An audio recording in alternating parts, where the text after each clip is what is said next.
Dear students and parents வணக்கம். நான் உங்கள் கமல், கேரியர் கன்சல்டன்ட். நீங்கள் உங்களுக்கு சேட்டலைட், ஸ்பேஸ், ராக்கெட்ஸ், ட்ரோன்ஸ் இதிலெல்லாம் ரொம்ப ஆர்வமாக இருக்குங்களா? மேக்ஸ் ரொம்ப பிடிக்குங்களா? ஃபிசிக்ஸ் ரொம்ப பிடிக்குமா? டிசைனிங்கில் உங்களுக்கு ரொம்ப ஆர்வம் இருக்குங்களா? டிஃப்ரெண்ட் திங்கிங்கில் உங்களுக்கு ரொம்ப ஆர்வம் இருக்குங்களா? அப்படின்னா உங்களுக்கு தாங்க இந்த வீடியோ. ஆமாங்க, நீங்கள் படிக்க வேண்டிய இன்ஜினியரிங் பார்த்திங்கன்னா ஏரோஸ்பேஸ் இன்ஜினியரிங். அதை பற்றி தான் இந்த வீடியோவில் பார்க்க போகிறேங்க. வாங்க வீடியோக்குள்ளே போகலாம். ஓகே, ஏரோஸ்பேஸ் இன்ஜினியரிங்னா என்னன்னு பார்த்தீங்கன்னா ஏர்க்ராஃப்ட்டும் ஸ்பேஸ் கிராஃப்டும் ரெண்டும் கம்பைன் பண்ணி படிக்கக்கூடிய சப்ஜெக்ட் தாங்க aerospace engineering. So aircraft inside அட்மாஸ்பியரும் ஸ்பேஸ் கிராஃப்ட் பியாண்ட் அட்மாஸ்பியர், அதாவது பியாண்ட் எர்த்தும், இது ரெண்டுத்தையும் சேர்த்து படிக்கக்கூடிய படிப்பு தான் வந்து ஏரோஸ்பேஸ் இன்ஜினியரிங். சரிங்களா? ஓகே, ஸோ இப்போது இந்த ஏரோஸ்பேஸ் இன்ஜினியரிங் படிக்கணுன்னா நீங்கள் என்ன பண்ணியிருக்கணும்? நீங்கள் 12th ஃபிசிக்ஸ், கெமிஸ்ட்ரி, மேக்ஸ் இதை படிச்சிருக்கணுங்க. ஆமாங்க, கட்டாயமாக ஃபிசிக்ஸ் அண்ட் மேக்ஸ் கட்டாயம் படிச்சிருக்கணும். ஸோ இந்த பிசிஎம் சொல்லக்கூடிய அந்த குரூப் எடுத்து படிச்சிருந்தீங்கன்னா உங்களுக்கு இந்த வாய்ப்பு இருக்குங்க. ரைட், இதில் எப்படி நம்ம அப்ளை பண்ணுறதுன்னு பார்த்தீங்கன்னா TNEA கவுன்சிலிங் மூலமாக தாங்க அப்ளை பண்ண போகிறோம். இந்த ஏரோஸ்பேஸ் இன்ஜினியரிங்கிறது பார்த்திங்கன்னா லிமிட்டெட் காலேஜில் தான் இருக்குது, அதுவும் லிமிட்டெட் சீட்ஸ் தான் இருக்குங்க. அதனால் இதுக்கு போட்டி கொஞ்சம் அதிகமாக தாங்க இருக்கும். ஸோ அதனால் நீங்கள் நல்ல மார்க் வச்சுருந்தீங்கன்னா, உங்களோட இன்ட்ரெஸ்ட் இதில் இருந்ததுனாக்கா நீங்கள் ஏரோஸ்பேஸ் இன்ஜினியரிங் படிக்கலாங்க. ஸோ அதுக்கு online counselling TNEA counselling apply பண்ணி அது மூலமா நீங்கள் ஜாயின் பண்ணலாங்க. சரிங்களா? ஓகே, ஒருவேளை உங்களுக்கு இந்த ஏரோஸ்பேஸ் இன்ஜினியரிங் உங்களுக்கு பிடெக்லையோ இல்லை பிஇலையோ கிடைக்கலன்னு சொன்னாக்கா நீங்கள் என்ன பண்ணலான்னாக்கா ஆல்டர்னேட்டிவாக என்ன பண்ணலான்னா பிஇ மெக்கானிக்கல் படிச்சுட்டு எம்எஸ்சியில் இல்லைனா எம்டெக்கில் நீங்கள் ஏரோஸ்பேஸ் படிச்சிங்கன்னா உங்களுக்கு சிறந்த எதிர்காலம் இருக்குங்க. இப்போ நம்ம டாப் காலேஜஸ் இன் தமிழ்நாடு அது பார்க்கலாங்களா? CEG அண்ணா யூனிவர்சிட்டிங்க, இதுதாங்க top college. 194.5 cut off last இயருங்க. PSG tech Coimbatore 193 cut off. SSN college of engineering 192 cut off. CIT Coimbatore 189 cut off. Thiagaraja college Madurai, அதில் கட் ஆஃப் பார்த்தீங்கன்னா 188ங்க.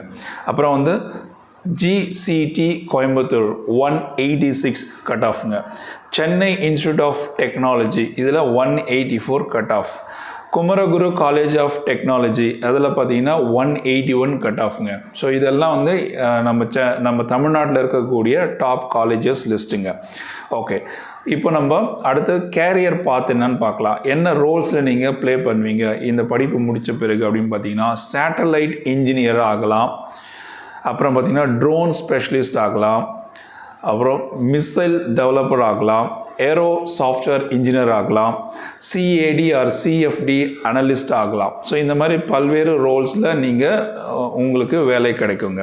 ஓகே, இப்போது எந்தெந்த இடத்துல வேலை கொடுப்பாங்க, எங்கெங்கெல்லாம் வேலை கிடைக்கும், எம்ப்ளாய்மெண்ட் ஆப்பர்ச்சுனிட்டிஸ் எங்கே இருக்குதுன்னு பார்த்தீங்கன்னாக்கா கவர்மெண்ட்டில் நீங்கள் பார்த்தீங்கன்னா ISRO Indian space research organisation இருக்கு இல்லைங்களா, அதில் உங்களுக்கு கிடைக்கும்.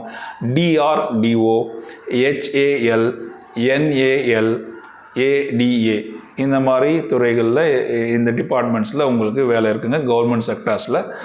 நீங்கள் MNC கம்பெனின்னு போனீங்கன்னா போயின், ஏர்பஸ், ரால்ஸ் ராயஸ் இந்த மாதிரி கம்பெனியில் உங்களுக்கு MNCயில் வேலை கிடைக்குங்க.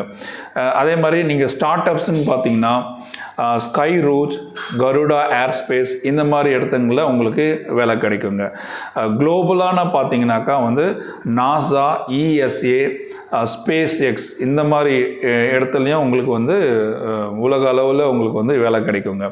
அகடாமிக் சைடில் போனீங்கன்னா நீங்கள் IIT, IIST, ரிசர்ச் லேப்ஸ் இந்த மாதிரி இடத்துங்களாகவும் நீங்கள் ஒர்க் பண்ணலாங்க. சரிங்களா? இதெல்லாம் உங்களுக்கான வேலை வாய்ப்பு இருக்கக்கூடிய இடங்க.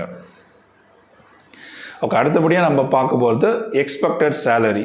சரிங்க, ISRO, DRO இந்த இடத்துல நீங்கள் ஃப்ரெஷராக ஜாயின் பண்ணாலே உங்களுக்கு 6 to 10 lakhs per annum இருக்குங்க. ஏரோஸ்பேஸ் ஸ்டார்ட் அப்ஸில் போனீங்கன்னா உங்களுக்கு 3 to 6 lakhs per annum. CFD or CAD ஸ்பெஷலிஸ்டாக ஆனீங்கன்னா உங்களுக்கு 8 to 15 lakhs per annumங்க. அப்புறம் MS அப்ராட் ரோல்ஸில் பார்த்தீங்கன்னா உங்களுக்கு வந்து 30 to 60 லேக்ஸுங்க. அப்ராடில் நீங்கள் மாஸ்டர்ஸ் படிச்சுட்டு அப்ராடில் போனீங்கன்னா உங்களுக்கு வந்து 30 to 60 லேக்ஸ் பெர் ஆனமாக உங்களோட சேலரி இருக்குங்க. ஓகே, ஸோ இந்த ஏரோஸ்பேஸ் படிக்கிறது மூலயமா உங்களுக்கு எந்தெந்த துறையில் வேலை இருக்குது, என்ன மாதிரி ரோல்ஸ் ப்ளே பண்ணலாம், உங்களோட ஆவரேஜ் எக்ஸ்பெக்டட் சேலரி என்னன்றது பார்த்தோங்க. ஸோ இதில் உங்களுக்கு ஆர்வம் இருக்குன்னாக்கா இந்த படிப்புக்கு நீங்கள் விண்ணப்பித்து நீங்கள் இதில் இந்த துறையை தேர்ந்தெடுத்து படிக்கலாங்க. இந்த வீடியோ பயனுள்ளதாக இருக்கும்னு நம்புகிறேன். பிடிச்சிருந்தா ஒரு லைக் போடுங்க, உங்கள் ஃப்ரெண்ட்ஸுங்க ஷேர் பண்ணுங்கள், என்னோடய சேனலை சப்ஸ்கிரைப் பண்ணிங்க. நான் போடக்கூடிய வீடியோஸை தொடர்ந்து பாருங்கள், பயன்பெறுங்க. நன்றி, வணக்கம்.